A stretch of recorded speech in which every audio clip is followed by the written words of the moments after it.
A ANL, Aliança Nacional Libertadora, é uma organização política composta por setores de diversas correntes ideológicas, congregando democratas, tenentes, operários e intelectuais de esquerda. Criada oficialmente em março de 1934, com o objetivo de lutar contra a influência fascista no Brasil. A associação contou com o apoio do PCB, Partido Comunista Brasileiro. No início da década de 30, surgiram em diversos países frentes populares compostas por diferentes correntes políticas, que sentiam necessidade de uma atuação unificada para deter o avanço do nazifascismo. Também no Brasil, em reação ao crescimento da AIB, Ação Integralista Brasileira, formaram-se pequenas frentes antifascistas, que reuniam comunistas, socialistas e antigos tenentes insatisfeitos com a aproximação entre o governo de Getúlio Vargas e os grupos oligárquicos afastados do poder em 1930. Foi uma frente de luta contra o imperialismo, fascismo e o integralismo. Contou com a participação de amplas esferas ideológicas e culturais da sociedade brasileira.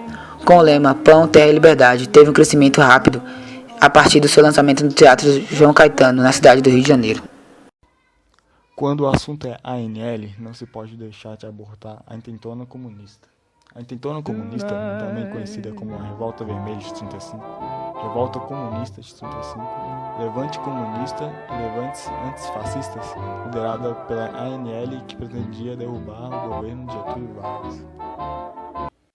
O Partido Comunista foi colocado na ilegalidade pelo governo de Getúlio Vargas. Os comunistas se uniram a outros opositores e formaram a ANL. Os aliancistas passaram a ser a principal forma de oposição ao governo Vargas, defendendo mudanças políticas e sociais profundas para o Brasil.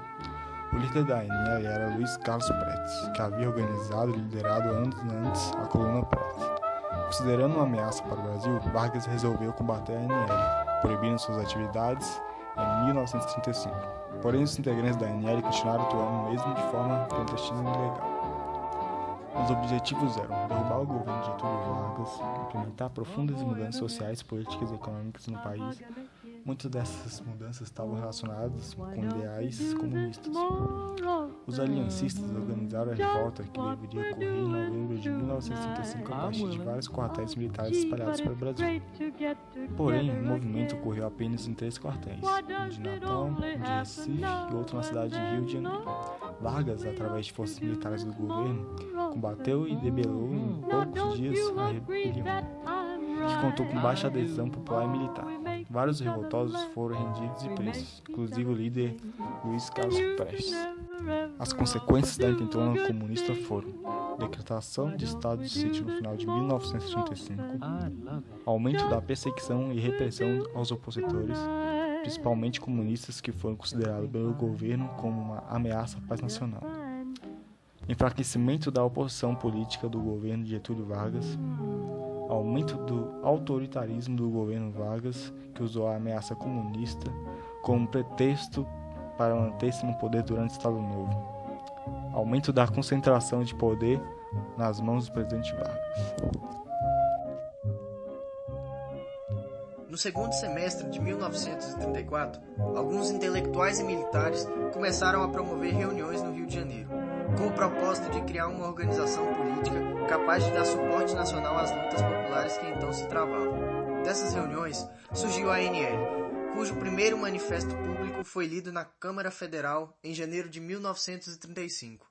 O programa básico da organização, divulgado em fevereiro, tinha como pontos principais a suspensão do pagamento da dívida externa do país, a nacionalização das empresas estrangeiras, a reforma agrária e a proteção aos pequenos e médios proprietários, a garantia de amplas liberdades democráticas e a constituição de um governo popular, deixando em aberto, porém, a definição sobre as vias pelas quais se chegaria a esse governo. No mês de março, constituiu-se o Diretório Nacional Provisório da ANL, composto por Herculino Cascardo, Amorete Osório, Francisco Mangabeira, Roberto Sisson, Benjamin Soares Cabello e Manuel Venâncio Campos da Paz. No fim do mês, a ANL foi oficialmente lançada em solenidade na capital federal, a qual compareceram milhares de pessoas. O manifesto foi lido pelo estudante Carlos Lacerda, que posteriormente se tornaria um dos maiores opositores do comunismo. Na ocasião, Luiz Carlos Prestes, que se encontrava na União Soviética, foi aclamado presidente de honra da organização. Prestes, que nessa época já aderia ao comunismo, desfrutava de enorme prestígio devido ao seu papel de líder da Coluna Prestes, que na década anterior havia tentado derrubar o governo federal pelas armas. O grupo tinha 1 milhão de membros em seu auge. Nos meses seguintes, calcula-se que dezenas de cidadãos filiaram-se formalmente à ANL, embora o número exato dessas filiações jamais tenha sido conhecido.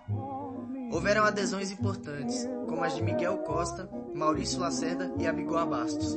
Diversas personalidades, mesmo sem se filiar, mostraram-se simpáticas à aliança, como os ex-interventores Felipe Moreira Lima, do Ceará, e Magalhães Barata, do Pará, o deputado federal Domingos Velasco e o prefeito do Distrito Federal Pedro Ernesto.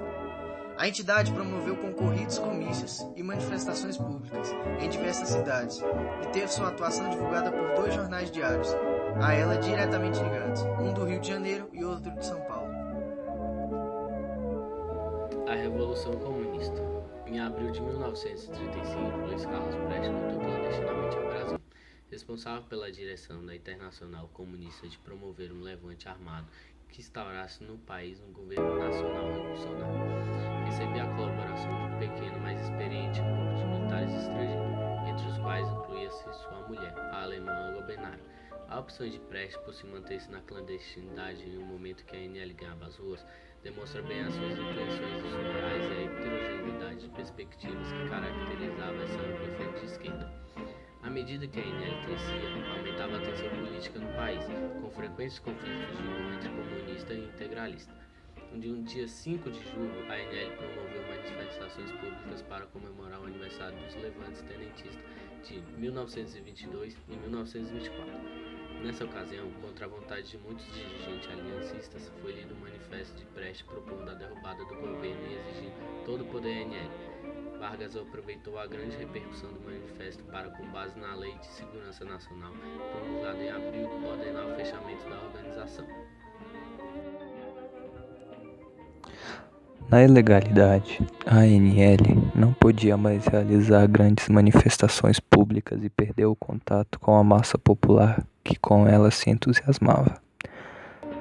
Ganharam então força em seu interior os membros do Partido Comunista e os tenentes, dispostos a deflagrar um levante armado para depor o governo. Em novembro de 1935, estourou em Natal um levante militar em nome da ANL. Em seguida, ao movimento em Natal, que obteve apoio popular e chegou a assumir o controle da cidade por 4 dias. Foram deflagrados levantes em Recife e no Rio de Janeiro. O governo federal não teve dificuldade para dominar a situação, iniciando logo a seguir a intensa repressão contra os mais variados grupos de oposições atuantes no país, vinculados ou não ao levante. A ANL, alvo principal dessa onda repressiva, foi inteiramente desarticulada. A despeito ao seu fracasso, a chamada revolta comunista fornece forte pretexto para o fechamento do regime. Depois de novembro de 1935, o Congresso passou a aprovar uma série de medidas que cerceavam seu próprio poder, enquanto o Executivo ganhava poderes de repressão praticamente ilimitados. Esse processo culminou com o golpe de Estado de 10 de novembro de 1937, que fechou o Congresso, cancelou eleições e manteve Vargas no poder. Instituiu-se assim uma ditadura no país, o chamado Estado Novo, que se estendeu até 1945.